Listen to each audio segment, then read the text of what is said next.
Morning prime में एक और बड़ी खबर पश्चिम बंगाल से आ रही है। यहां शेख शाहजहां के करीबियों के ठिकानों पर एनफोर्समेंट डायरेक्टरेट ने छापेमारी की है। ये छापेमारी 4 जगहों पर की गई है। तो जो शाहजहां शेख के करीबी हैं उनके ठिकानों पर एनफोर्समेंट डायरेक्टरेट की छापेमारी चल रही है। 4 ऐसे करीबी हैं शाहजहां शेख के जिनके ठिकानों पर छापेमारी चल रही है। आशिका, कुछ और अपडेट इस खबर के बारे में? देखिए, फिलहाल ये छापेमारी चल रही है। शेख शाहजहां से पूछताछ में कई आर्थिक लेन देन के मामले सामने आए, जिसके बाद ये 4 मछली व्यवसायी हैं जिसके घरों पर छापेमारी फिलहाल चल रही है। और केंद्रीय सुरक्षा बल की बड़ी टीम लेकर के ईडी की टीम वहां पर पहुंची कि पिछली बार जब शेख शाहजहां के यहाँ पर छापेमारी हो रही थी, जो घटना हुई, वैसी कोई भी घटना दोबारा ना हो। तो शेख शाहजहां की पूछताछ में ही ये राज निकले, जिसके बाद ये पूछताछ हो रही है। पंकज, बिल्कुल। और ये जो 4 ठिकाने हैं कहां हैं, कुछ इस बारे में जानकारी, इंफॉर्मेशन आशिका?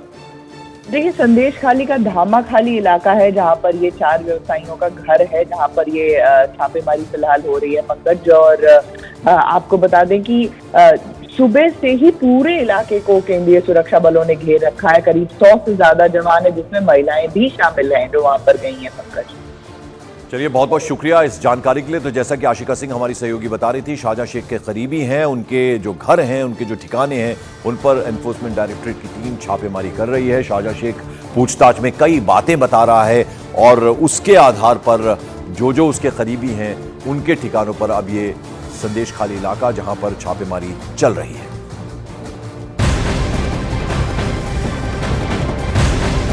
और आज सीबीआई ने टीएमसी नेता शाहजहां शेख के भाई आलमगीर को पूछताछ के लिए बुलाया है। संदेश खाली में ईडी अफसरों पर हमला करने के मामले में शाहजहां शेख के करीबियों पर शिकंजा कसा जा रहा है। टीएमसी नेता शाहजहां शेख सीबीआई की हिरासत में हैं और अब पूछताछ की जाएगी। आलमगीर जो भाई है शाहजहां शेख का, अब उसे भी अब पूछताछ के लिए बुलाया गया है। और संदेश खाली में जिस तरह से 5 जनवरी को जब ईडी की टीम वहां पर गई थी तो हमला हुआ था ईडी के अफसरों पर, और उस मामले में अब शाहजहां शेख का भाई है आलमगीर, उससे पूछताछ होगी। तो जितने करीबी हैं शाहजहां शेख के, क्योंकि सीबीआई की कस्टडी में है शाहजहां शेख, कई बातें वो बता रहा है, तो उसके आधार पर 4 जगहों पर छापेमारी चल रही है। 4 करीबी है शाहजहां शेख के, उनके घरों पर छापेमारी चल रही है। और आज आलमगीर को भी पूछताछ के लिए बुलाया गया है।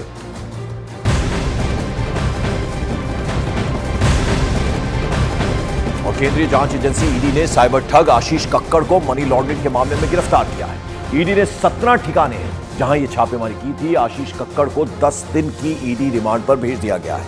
आरोप है कि आशीष कक्कड़ विदेश से चलने वाली ऑनलाइन गेमिंग कंपनी और वेबसाइट को भारत में ऑपरेट कर रहा था।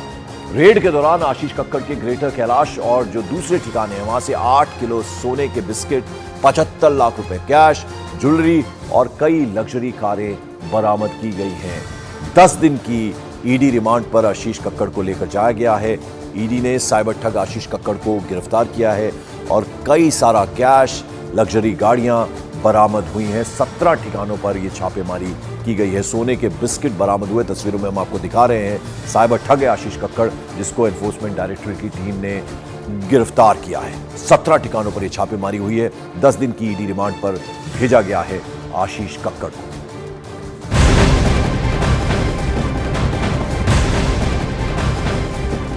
मॉर्निंग प्राइम में अब बात जरा बीजेपी की दूसरी लिस्ट की करते हैं। दूसरी लिस्ट में 9 राज्य और केंद्र शासित प्रदेश के 72 उम्मीदवारों के नाम का ऐलान किया गया है। इन राज्यों में मध्य प्रदेश के 5, हरियाणा के 6, हिमाचल प्रदेश के 2, दिल्ली के 2, गुजरात के 7, महाराष्ट्र के 20, तेलंगाना के 6, उत्तराखंड के 2, त्रिपुरा के 1 और वहीं अगर दक्षिण भारत की बात करें तो कर्नाटक के 20 और दादर एवं नागर हवेली के 1 उम्मीदवार की घोषणा की गई है। तो ये तमाम जो कैंडिडेट्स हैं उनके नामों की घोषणा हुई है। इससे पहले जो पहली लिस्ट आई थी 195 कैंडिडेट्स के नामों की घोषणा हुई थी, जिसमें प्रधानमंत्री नरेंद्र मोदी का भी नाम था। और अब ये जो दूसरी लिस्ट आई है इसमें भी कई बड़े चेहरे बीजेपी की, जिनमें नागपुर से केंद्रीय मंत्री नितिन गडकरी को उम्मीदवार एक बार फिर से नागपुर से बनाया गया। उसके अलावा सूचना और प्रसारण मंत्री अनुराग ठाकुर को हिमाचल प्रदेश के हमीरपुर से एक बार फिर, चौथी बार वो इस बार इलेक्शन लड़ेंगे और 3 बार पहले सांसद रह चुके हैं हमीरपुर से। और उसके अलावा कई और बड़े चेहरे जो हैं उनके नाम भी शामिल हैं। और बीजेपी की दूसरी लिस्ट में कई बड़े चेहरों का नाम है। जैसा कि हमने आपको बताया, केंद्रीय मंत्री अनुराग ठाकुर को हिमाचल प्रदेश के हमीरपुर से टिकट दिया गया है। वहीं हरियाणा के पूर्व मुख्यमंत्री मनोहर लाल खट्टर को करनाल से लोकसभा का प्रत्याशी चुना गया है। केंद्रीय मंत्री पीयूष गोयल का नाम इसमें है, मुंबई नॉर्थ से वो ताल ठोक रहे हैं। उसके अलावा नितिन गडकरी केंद्रीय मंत्री, नागपुर से एक बार फिर उन्हें टिकट दिया गया है। केंद्रीय मंत्री प्रहलाद जोशी कर्नाटक के धारवाड़ से चुनाव लड़ेंगे। अभी लाने की क्या जरूरत थी? सारे जो विपक्ष के नेता हैं सब कह रहे हैं कि ये ठीक चुनाव के पहले नोटिफिकेशन लेके आए हैं। पहली बात तो सीए की जरूरत क्या थी और इसकी नोटिफिकेशन चुनाव के 2 या 3 महीने पहले? देखिए, मैं पहले टाइमिंग की बात करता हूं। जी। सारे विपक्षी दल, ओवैसी हो, राहुल गांधी जी हो या अरविंद केजरीवाल हो या ममता जी हो, ये झूठ की राजनीति कर रहे हैं। इसलिए टाइमिंग का महत्व नहीं है। भारतीय जनता पार्टी ने 2019 में अपने घोषणा पत्र में कहा है कि हम सीए लेकर आएंगे और पाकिस्तान, अफगानिस्तान और बांग्लादेश के जो शरणार्थी है उनको नागरिकता देंगे। तो भारतीय जनता पार्टी का एजेंडा बहुत स्पष्ट है और वो एजेंडे के आधार पर हमें बहुमत मिला है। 2019 में ही ये बिल संसद के दोनों सदनों ने पार कर दिया। उसके बाद कोविड के कारण थोड़ा लेट हुआ। अब टाइमिंग का क्या महत्व है? सरकार ने अपनी विल चुने जाने से पहले अभिव्यक्त कर दी है। चुनने के बाद फर्स्ट प्रायोरिटी में पहले ही साल में दोनों सदनों से इस कानून को मान्यता मिल गई है। रूल्स फॉर्मेलिटी है। अब टाइमिंग का या पॉलिटिकल गेन या लॉस का सवाल नहीं है।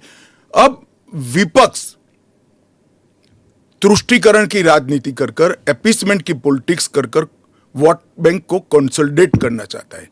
मैं उनको विनती करना चाहता हूं कि आप एक्सपोज हो चुके हो, ये मत करिए। पूरे देश की जनता जानती है कि सीएए इस देश का कानून है और ये 4 साल में मैं कम से कम 41 बार बोला हूं कि ये होगा, चुनाव के पहले होगा। अब क्या मतलब है टाइमिंग का सवाल करने का? तो इतने साल तो हुआ नहीं ना, 2019 के बाद अब हुआ है। स्मिता जी, मुझे एक बात बताइए, wheel of legislator, wheel of government bill से प्रकट होता है या रूल से प्रकट होता है? ऑब्वियसली बिल से। रूल व्यवस्था करता है, जो करने में पहले कोविड के कारण और बाकी सारे पॉलिटिकल इश्यूज के कारण लेट हुआ। मगर कब से नागरिकता मिलेगी? तो 2014 के पहले से। वो थंब रूल वहीं का वहीं है। आज क्या फर्क पड़ गया है बताइए?